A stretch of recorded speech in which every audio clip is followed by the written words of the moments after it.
Vous vous souvenez du miracle de la tempête apaisée, n'est-ce pas? Jésus dit un mot et, instantanément, voici que les énormes vagues du lac qui menaçaient de renverser la barque s'apaisent. Qu'auriez-vous dit si vous aviez assisté à ce prodige? Vous auriez sans doute murmuré, comme ses disciples, bouleversés par la surprise, « Qui est-ce donc que cet homme, à qui les vents eux-mêmes, les forces de la nature obéissent ?» Voici un autre miracle que si vous en aviez été le témoin, vous aurez aussi été rempli d'admiration et presque d'effroi. Un jour que Jésus parlait dans une synagogue, un homme au milieu de l'assistance se mit à pousser des cris affreux. C'était un possédé, c'est-à-dire un malheureux, dont l'âme avait été envahie par un démon. Et comme les démons haïssent Dieu, le possédé hurlait contre Jésus. Mais le maître s'approcha de l'homme qui, en proie à l'esprit du mal, se roulait à terre dans d'horribles contorsions. Démon, sort de cet homme. Instantanément, ce fut fini. Le pauvre malade se tint immobile en silence, guéri, et les assistants se disaient l'un à l'autre, « Comment il commande aux démons ?» Et ils lui obéissent. Et tous étaient stupéfiés. Voici enfin un autre genre de miracle plus extraordinaire encore.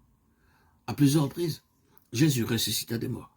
Un jour, par exemple, un homme nommé Jaïr accourt se jeter à ses pieds. Sa fillette, âgée de 12 ans, se mourait. Il suppliait le maître de venir la guérir. Pendant que Jésus était en route, on avertit Jaïr que l'enfant était morte. Et le pauvre père fondit en larmes, pensant qu'il n'y avait plus rien à espérer.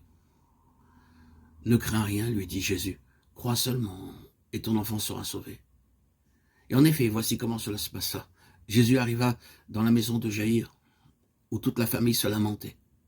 « Ne pleurez pas, s'écria-t-il, elle n'est pas morte, elle dort. » Et tout le monde haussait les épaules en se moquant de lui. On le savait bien qu'elle était morte. Mais le Seigneur, s'approchant de la couche où elle gisait, prit la jeune morte par la main et dit simplement, « Petite fille, lève-toi. » Aussitôt elle se leva bien vivante, et Jésus commanda qu'on lui donnât à manger, autant que la tempête, autant que les démons, la mort elle-même, était donc soumise au Christ. Et voilà, précisément, la première leçon que Jésus voulait donner par ces miracles.